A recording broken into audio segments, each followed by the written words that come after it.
Reading this morning is in fact a poem. It's a poem written by Gordon Higginson. Gordon Higginson lived from 1918 till 1993. He was one of the finest mediums of the 20th century and a great medium, speaker, and teacher. His gifts of mediumship were wide-ranging and comprised mental mediumship, trance, physical mediumship, and healing. Gordon was also a man of great charisma and an outstanding servant of the Spirit. He was president of the Spiritualist National Union from 1970 till 1993. Finding the Spirit within. Before you can touch the Spirit, you must find it within yourself. For all truth, for all knowledge and all love must be found first within yourself. The Spirit can never touch you and bring love and peace within your being and from your being until you have found it for yourself. And before you can build a picture of love from the Spirit, you must learn to find it in this life. Always prepare yourself as a channel for Spirit. Stand there with love radiating from you. Then God will touch you. You will have been chosen then as a channel for the Great Spirit.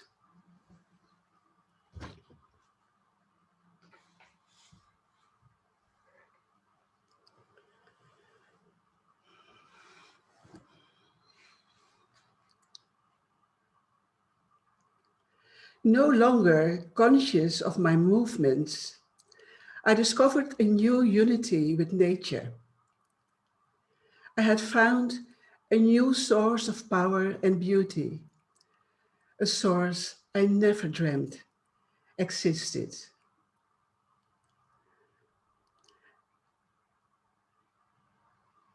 These words, uttered by Roger Bannister on breaking the 4-minute mile, will lead me through my address this morning. In fact,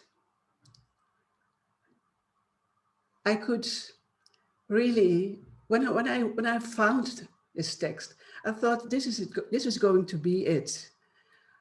I loved the way he described his struggle to reach a certain goal. You know, fighting to get there, fighting to get your own maximum, to find your strength, to find the ultimate thing that you want to reach. And it was a struggle, it was a fight, until one day he found that he almost flew across the road. He found that he was in contact with nature. He found that he could hear the birds. He wasn't busy fighting anymore. He was in tune. He was in tune with that which he wanted to achieve. He was in tune with himself. He was in tune with a force larger than him.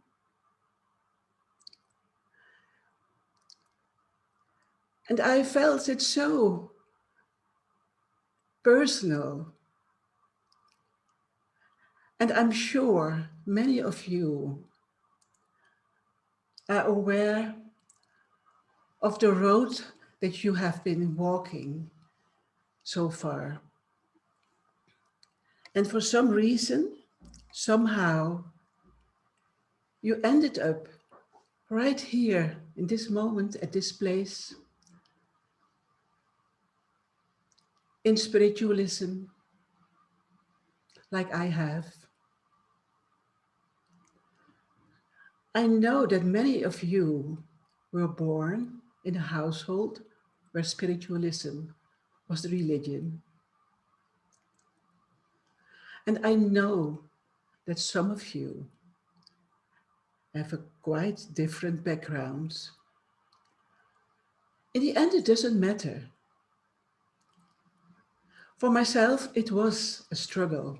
It was a long and winding road, so to say. Finding what it was, finding what that light meant, that light that I always saw, the warmth that I felt when I was in despair, when I didn't know which way to go anymore. Somehow I knew how to just wind up inside. And there was a sparkle that drove me onwards. And I looked and searched, met many people, walking with some of them the same road, the same journey. And, when I picture all of you sitting here in the sanctuary today, I can see us all as like-minded spirits, and we are individually so different. But the road, the wanting to know, the wanting to learn, to discover what life is all about, isn't it in fact the same thing for you as it is for myself? I guess it is. There are so many angles from where we can all reach the same thing and call it spiritualism today. We have probably been looking for a way to live our lives, to understand certain things that have been happening in our lives, because there was nobody able to explain them to us in a way that we could understand. So in the end, it was our own doing, our own responsibility to feed that curiosity, to find that link, to find that special place, to find the surroundings where we could be safe, where we could find answers, directions, understanding.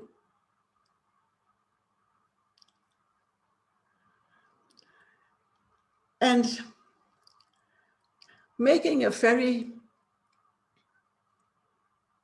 light study of world religions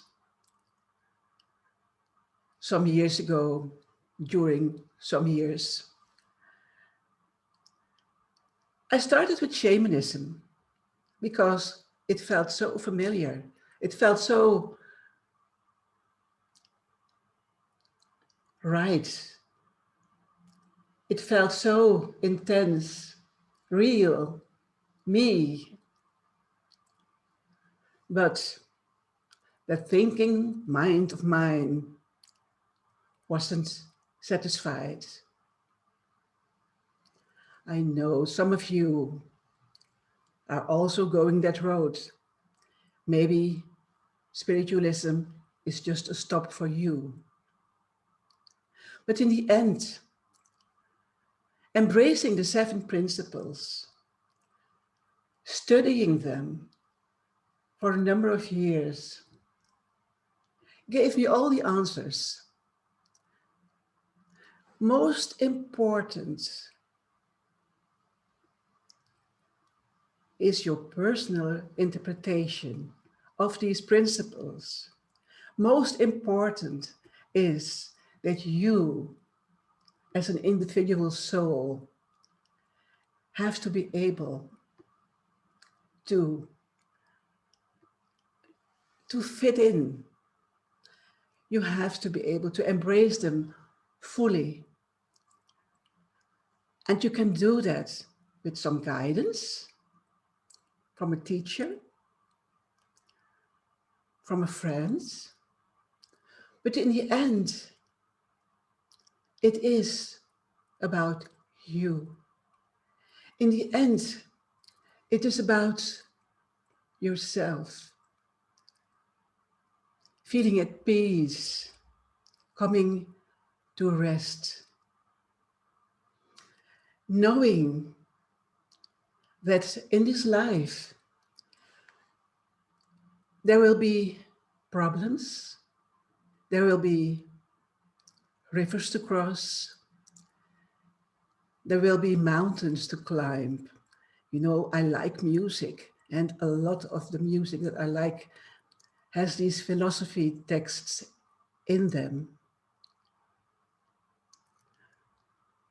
And to just there walking your walk will give you a lot of freedom, especially so in the knowledge that you are guarded, that there is guidance when needed, when you think you need it. The biggest word for myself, and I challenge you, have you ever explored the word, the meaning of trust? Have you ever done that? And have you found out how fantastic it is to give it a try? I trust now. I'm going to hold onto my table or to my chair or to my, you know, my material lifeline because it's a bit scary. Because the trust that I'm looking for is something that I have to learn all by myself, is something that I have to experience on my own. But to discover that in fact the bond between you and your God is unbreakable, is such a discovery.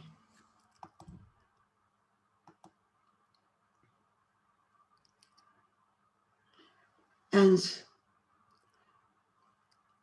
if you haven't done it yet, give it a try. That is the challenge. Find out what's happening when you just pinch your nose, jump into the deep, and know it's the same kind of experience that you will bob to the surface. That there is support for you, that there is love, an all-encompassing love, in which you can bask, in which you can rest, where you can come at peace with yourself.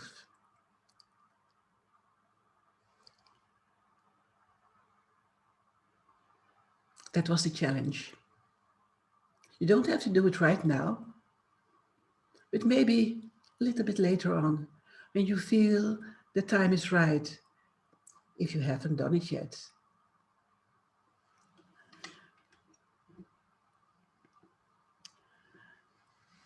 So, in fact, ladies and gentlemen, the last principle, eternal progress open to every human soul.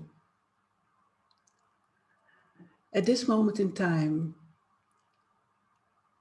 very important for myself, and I know for all of you.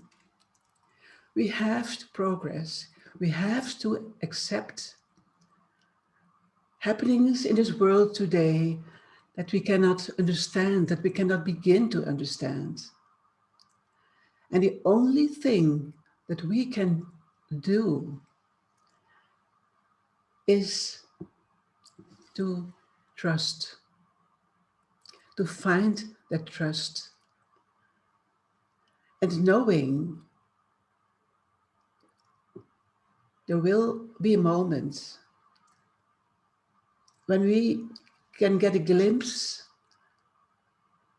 of the truth, when we can get a glimpse of insight, fully knowing and accepting the love that's there for all of us.